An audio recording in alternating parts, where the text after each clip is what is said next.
Doctor বাবুদের কাছে যাব ঠিক করেছিলাম, জিজ্ঞেস করতাম আমাদের মেয়েটি কেমন আছে।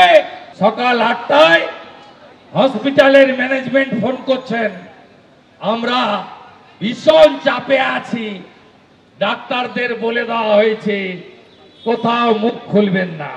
এইটাই হচ্ছে ক্রুয়েল লেডি, যাকে আমি বলি লেডি কিম, মমতা ব্যানার্জির আসল চরিত্র।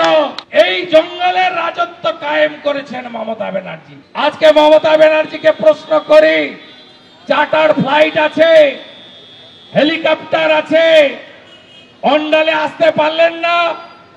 অন্ডালে এসে হসপিটালে গিয়ে মেয়েটাকে বললেন না মা মা তুমি কেমন আছো?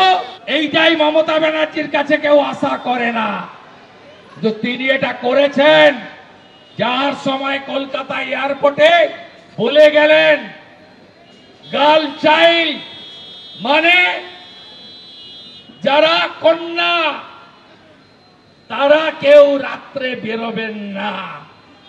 বলে গেলেন সুরক্ষার দায়িত্ব নিজেদের নিতে হবে।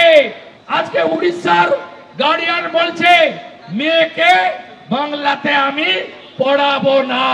বাঙালি হিসেবে লজ্জিত আমরা। মমতা বন্দ্যোপাধ্যায়কে কখন কোথায় যেতে হবে ওনার কাছ থেকে শিখতে হবে না, উনি আবার এগুলো বোঝেন, কখন তৃণমূলে থাকতে হবে, কোন কোন জিনিস সামনে এলে বিজেপিতে যেতে হবে, এই টাইমিংগুলো উনি বোঝেন। মমতা বন্দ্যোপাধ্যায়ের কাজ পুলিশ দিয়ে সঙ্গে সঙ্গে কড়া হাতে দোষীদের ধরানো, সেইটা চলছে। তার জন্য মমতা বন্দ্যোপাধ্যায়কে ওখানে যেতে হয়নি। আর মমতা বন্দ্যোপাধ্যায় এখন আছেন কোথায়? তিনি তো দুর্গত মানুষের পাশে উত্তরবঙ্গে আছেন। এই কথাগুলো কোনো দায়িত্বশীল নেতার কথা? পুরীতে যখন পর্যটক গণধর্ষিতা হয়েছে, তাহলে তার জন্য বিজেপি যারা করে তারা সবাই আগে দুঃখ প্রকাশ করুক। এইগুলো নিয়ে সস্তা রাজনীতি হয় না, এটা সারা ভারতবর্ষের সমস্যা, সমাজের সমস্যা। কিছু লোক বিকৃত কাম, বিকৃত মনস্ক, এই অসম্ভব কুকীর্তিগুলো এরা করে।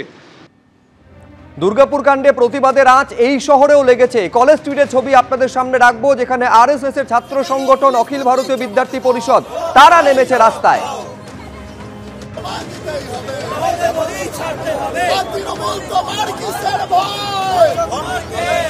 দুর্গাপুর পুলিশ তোমার কিসের ভয়?